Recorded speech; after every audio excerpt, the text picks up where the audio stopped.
talking with the experts. Absolutely. Now, there are we all love our athletes, and we admire all these successful people out in the world. But what are the habits for endurance that they have that we could be utilizing in our lives? Oh, I have just written the Endure formula for this. And essentially, it comes down to you can parallel it with, say, running a marathon, and I also talk about failures and refocusing and resetting your goals.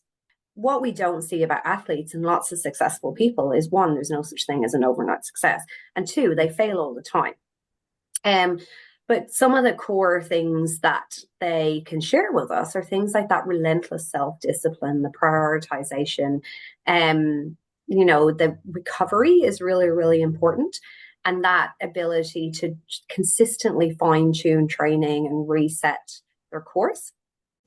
Welcome to Talking with the Experts. This is where we discuss great ideas to take your business to the next level. How do we know these ideas work? Well, it's because we're talking with business owners who are using these ideas. Business owners who have years of experience and expertise. All things business by business owners for business owners. And now, here is your host, Rose Davidson. Hello, welcome to Talking with the Experts. I'm your host, Rose Davidson. Talking with the Experts is all about business by business owners for business owners. You can find it on all podcasting streaming platforms and on YouTube. And today my guest is Suzanne Rath. And Suzanne is going to be talking to us about how we should be looking at our health better as business owners and not blame HR for everything that's going on.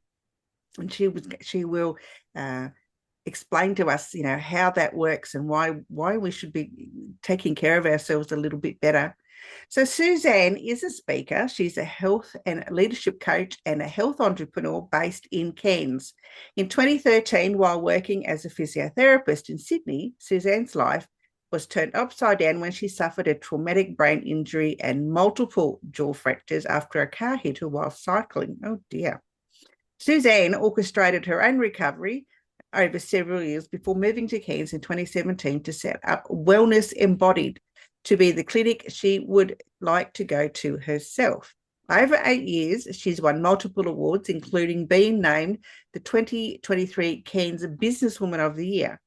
Having achieved her vision of creating multidisciplinary, innovative allied health clinics which cater to body and mind, and that is treating the whole person, not just the body part, Suzanne turned her attention to speaking and coaching to amplify her impact. She works with leaders and teams to empower people to be 20% more purposeful, productive, and prosperous through leading themselves and their health. Suzanne, I can't wait to hear what you're going to share with us today. Welcome to Talking with the Experts. Thanks, Rose. Thanks for having me. Oh, it's my pleasure. We could all do with a bit of a health and wellness boost. We as business owners tend to ignore our health and think it's the problem with the business, when in actual fact it's our problem as people. Can we not blame the business and blame ourselves? I think a lot of us in business are kind of kicking the can down the road. And that goes for things like our finances, like when we consistently reinvest in the business, but also it goes for things like our retirement or, our health. All of these things are kind of things that we want to look at later. I'm a really big fan of the idea of micro retirements, like getting the most out of our life all of the time, having healthy habits all the time, and not waiting for that, magic day, which might never come. So I guess that's from a leadership perspective.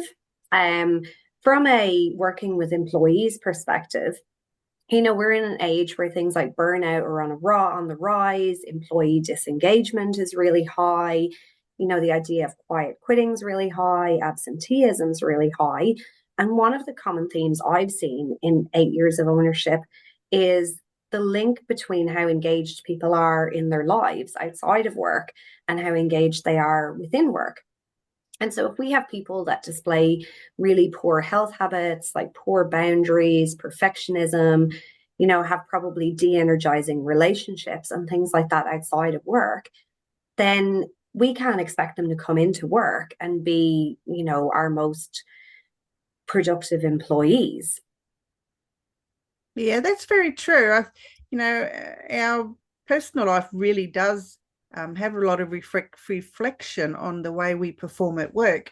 So, to have a vital health, you've got 5 pillars for 20% more purpose, productivity, and prosperity. What are they? What are these 5 pillars, Suzanne?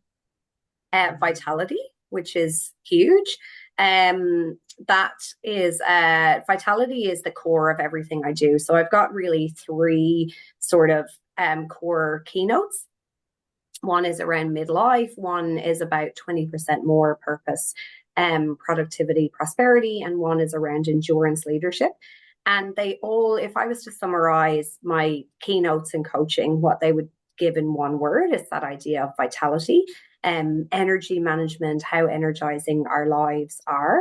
The second one is intake. So it's what we put in our mouths and how connected we are to what we eat and what we drink. I know, and I've just published a blog post on LinkedIn actually, and on my website, that I'm at my best when I'm like mostly eating my own food. I'm pretty connected to what I'm eating. I'm eating probably that 80-20 rule. I have no problem with a nice pastry. I love my daily coffee. But we just came back from overseas and we stayed in this beautiful hotel at one point that was like all inclusive, and lunch would come out and the dessert menu comes out, and I'm like, no, I don't need dessert, but I'm not saying no to that chocolate mousse. And the cumulative effect of that, just eating probably richer food than I normally would, a couple of glasses of nice Chilean wine a day, I really noticed both physiologically tracking through my Whoop and within myself these increased levels of anxiety and just feeling a little bit more sluggish than usual. So that connection to what we put in our body is part of intake. And the third one is thriving through movement. And, lots of people don't actually like exercise, but what we need to understand is that sitting is becoming the new smoking. Like sitting is becoming the biggest health hazard. So even finding ways to adopt little movement snacks throughout the day and get a little bit more movement.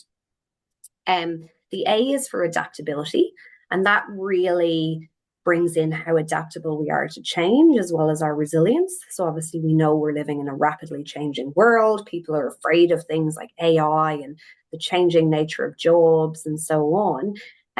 But how adaptable can we learn to be? And there's lots of strategies I go through with people.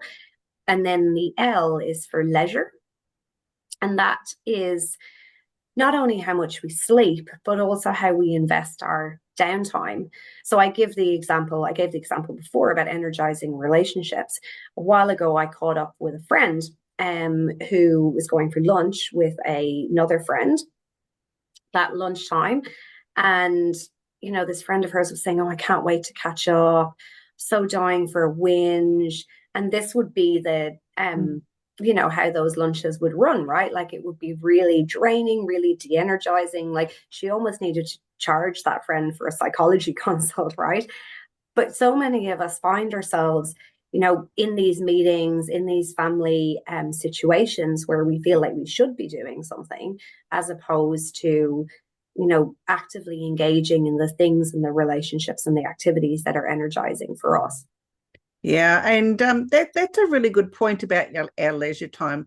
I have quite a challenging situation here at home, and so I like to go and have a vent every now and again. But I'm sure my family are sick of hearing about, how difficult it is, and what could I be doing better, and and so it's de-energizing for them because I think, oh my God, here she goes again. She's having another vent. So you're quite right in that way, that if you're constantly in that negativity space, you can't, it's in your private life, you're going to bring that to work. Yeah, I think it's not, and it's certainly not about toxic positivity. Sometimes positive psychology is misconstrued as being, we certainly don't want to be like, we want to be real, we want to be vulnerable, but we want to approach things from a space of a growth mindset around, well, who can I go and vent to? Or, how can I maybe get this out here if I remember having a patient a while ago who would have like a complaints journal, and she would just write all these things down, and then they weren't in her head where she was ruminating over them. So we definitely need to find a way of releasing some of those stressors and strains. And unfortunately in life, there's situations often that we can't change. But I also think there's a lot of situations that we can work to be more intentional around how much we engage with them and how much we invest our energy. And I think if we find ourselves using words like, I have to, I should, I'm too busy, I can't afford it, like those are all almost self-fulfilling prophecies, instead of using things like, well, it's not a priority for me, or I get to, or, I'm choosing to, like much more empowering phrases. Oh, I love that. I'm going to write those down. I'm after this interview, I'll write those down. I'm not going to use the I can't. Yeah. And I hear myself sometimes saying I'm too, like, I don't have time for that. But realistically, it's not a priority for me. Yeah.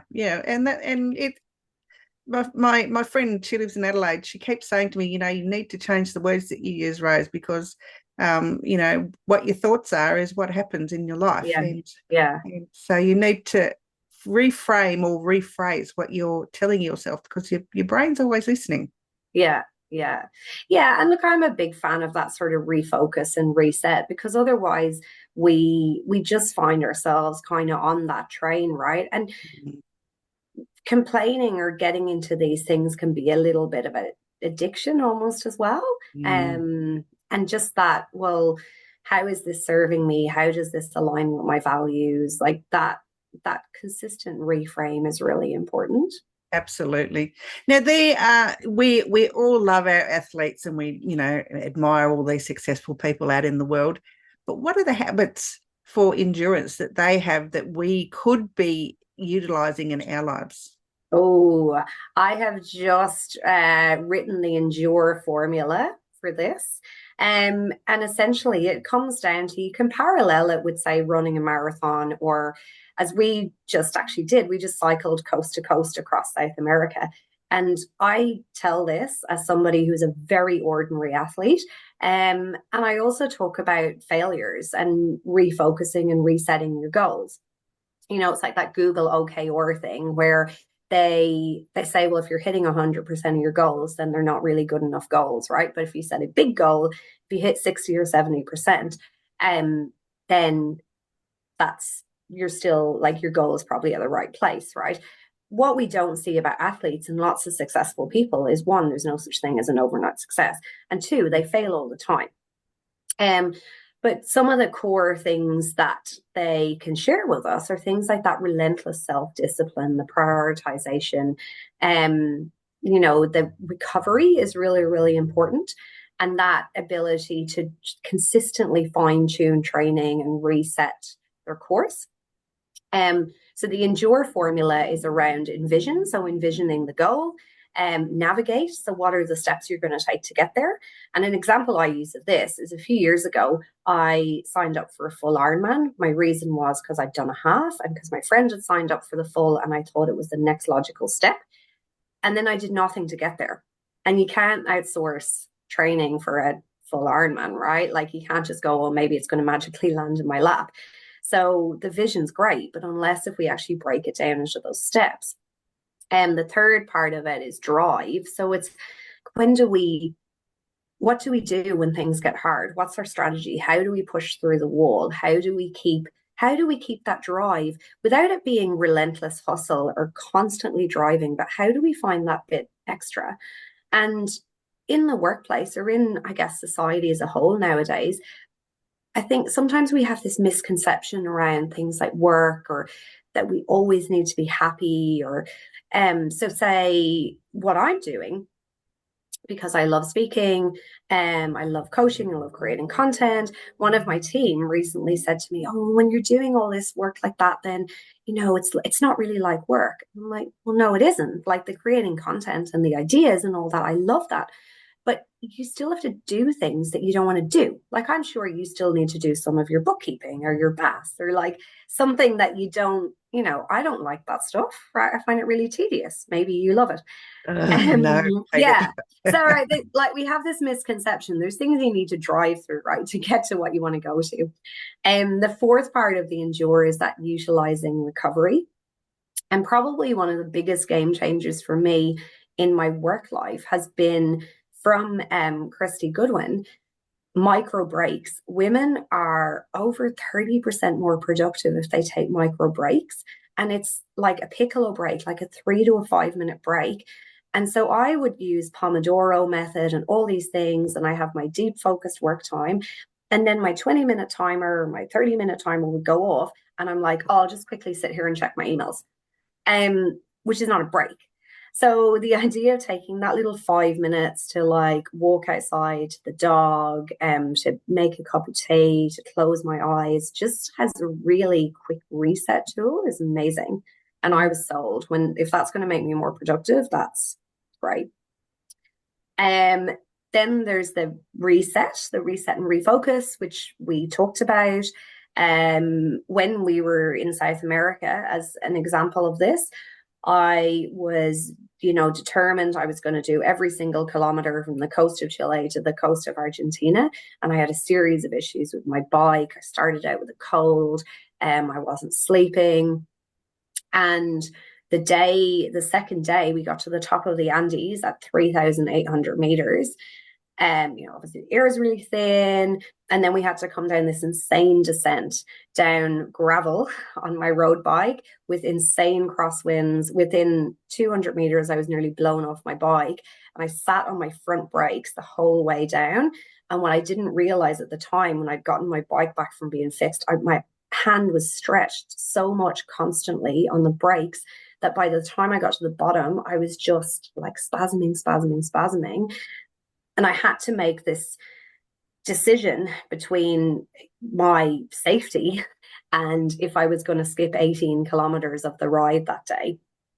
And so I really had to reframe and sort of reset my goal and think, okay, well, my key targets with this ride were to get to the top. I've done that, et cetera, et cetera.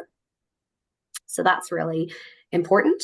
And then the last one is around setting, the new target. So almost re-envisaging, extending, right? So like, the goalpost always moves in life. And this is why a vision sometimes, and relating that vision to your values, is a lot more useful than goals and that achievement focused culture. Because, you have a business, right? You hit $1 million, someone's like, push to 2 million.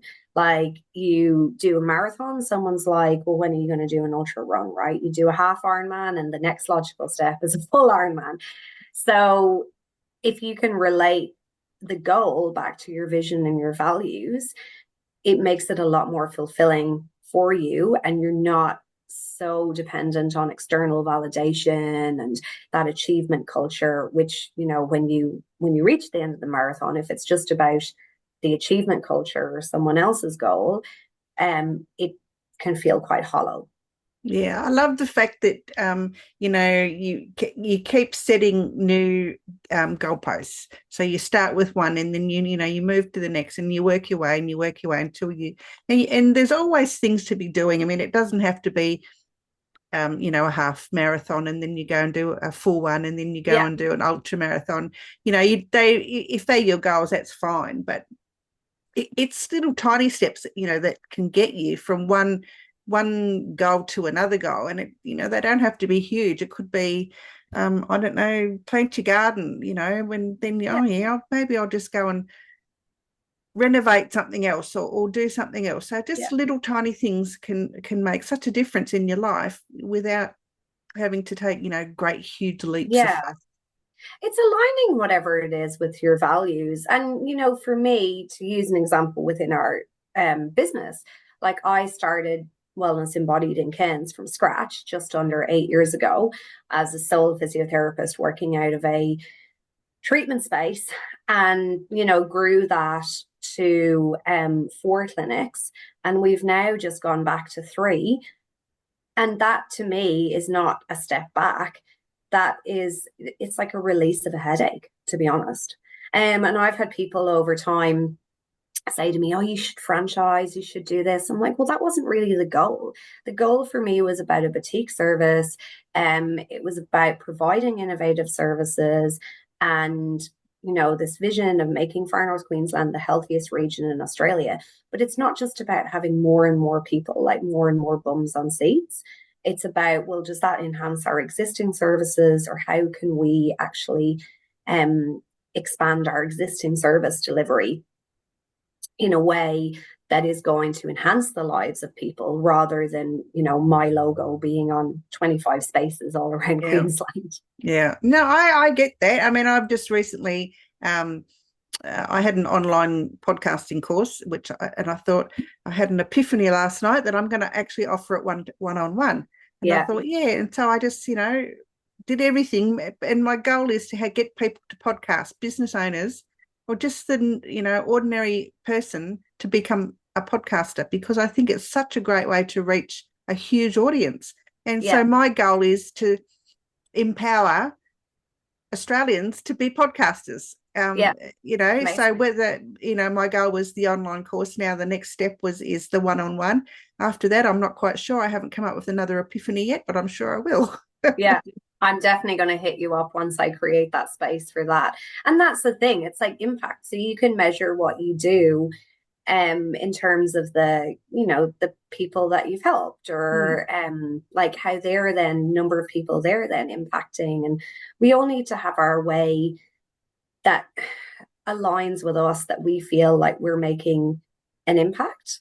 But I think on that sense of it, that side of achievement culture and so on as well, it's really, and talking about athletes and whatever, it's really important to point out there's so many things I don't do. Like I am consistently refining my not to do list. I need to go and redo my time tracker. I'm so big on a time tracker and looking at things that, no longer serve me, or that I can delegate to someone else, or, is there a return on this, or why am I doing it? Because we get so caught up in this idea of this perfect life. And the reality is that in life, there are times in life that if we want to dedicate, if we want to 10x, I just finished reading 10x is easier than 2x. That's amazing. If we want to 10x our work, then maybe we need to go, well, what am I going to get rid of? For me, that's often late nights, and it's often social things, because I am dead after about 8 p.m. So, I prioritize, say, training and work ahead of going for a dinner that starts after 6:30. And that, just being comfortable with yourself and what your values are and what you actually want to achieve, to be able to say no to things, rather than buying into this idea of these Instagram lives that people have. And they're boring. I think, really, why can't you give something valuable rather than doing something? I can't really say what I was going to say. We get down to workplace wellbeing, Suzanne. What works, and why empowering your team members with individually designed programs gives better results?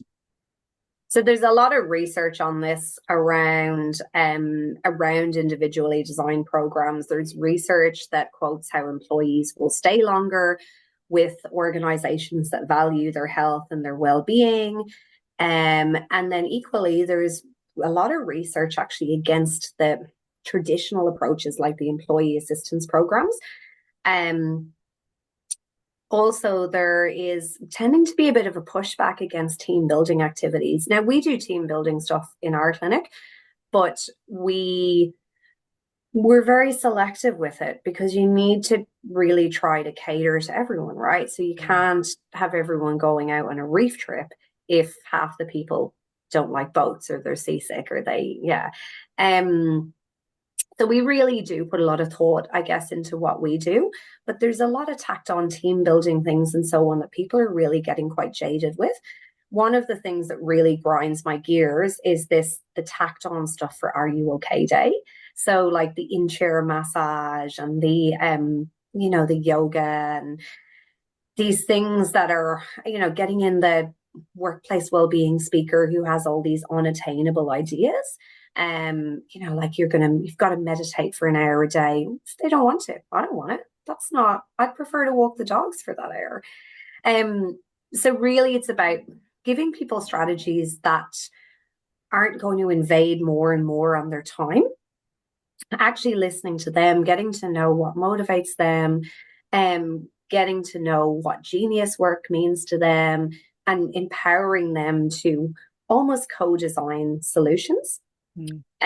I have just presented actually today to a group of Cairns business owners a tool that I've developed called Perch, which is a tool for measuring your workplace's health and self-leadership. Because again, when we come back to the idea of the business owner who's like waiting until things calm down before they start looking after their health, if we lack the self-leadership or the boundaries to be able to put in place these healthy habits, then you can give all the information in the world, but people aren't going to follow it unless if they have a why, a strategy, they're able to implement it into their lives. And that's where coaching comes in.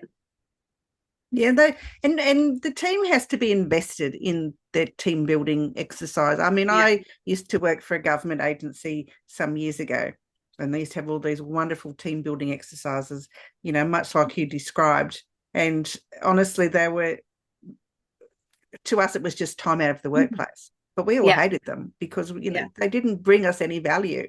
And these team building exercises have to bring value to the team members and to the organisation as a whole, not just because it's something that the business owner or the leader has thought would be a benefit to everyone. Yeah, and they have to align with the organisational goals. And there's a lot of research that shows that a high percentage of leaders and owners don't feel like team building activities align with goals. But, the way the workplace we all know about the right to disconnect. We all know about these changes in fair work laws that are coming out all the time. So for a business owner, it sometimes feels like you're getting slammed and like you're responsible for everyone's happiness. And I think bringing in a tailored solution or coaches or whoever it might be from outside, can really help relieve some of the strain. And then the other thing about that is when you bring in outside speakers, I mean, I don't know what you've observed in the workplace, but like I can go and talk to other people's teams about this, and I present heaps to our team, and a certain amount of it goes in. But I've regularly had leadership training for our team, external speakers, people come in that are saying the same as me, but it's in a slightly different way, or it's a different person, or it's not the boss, or it's not treated with the same level of, oh, well, she's just saying that because of this, right? And so, sometimes we just need to hear things in a different way. Absolutely. You can find Suzanne. She's on Facebook. She's on LinkedIn. You can find her on her website at suzannerath.com.au, and Suzanne is Suzanne and Rath is RATH, and .com.au, and she would like to share with you Polished Silence. What is that? Oh, that's my link to my Thrive 360 online program, which is starting next week. Wonderful. Can be joined anytime, but it's 12 weeks starting from the 18th of February. And 9 core modules, 12 videos, custom workbook. And the aim is to get that 20% more purpose, productivity, and prosperity. Wonderful. Suzanne, have you got anything else that you might like to share today? Well, in combination with a great friend and coach and mentor of mine, Angela Cedrin, we are running a retreat in Rome in September called Renaissance in Rome, which is a strategy, leadership, and well-being retreat. I'm really excited about that. So more information on that is on Angela Cedrin / Rome, or feel free to reach out to me on email. Wonderful. Yeah, if I had a passport in the dollars, I'd be going, don't you worry. Angela is such a darling. Yeah. Suzanne, it's been a pleasure to meet you. Thank you so much for sharing your wisdom and knowledge with us today. And I look forward to interacting with you on LinkedIn in the future. Thank you. Bye-bye for now. You've been listening to Talking with the Experts, hosted by Rose Davidson. Make sure you have a look at our back catalogue over at talkingwiththeexperts.com. And be sure to subscribe to our podcast so you don't miss out on any episode. We look forward to your company next time.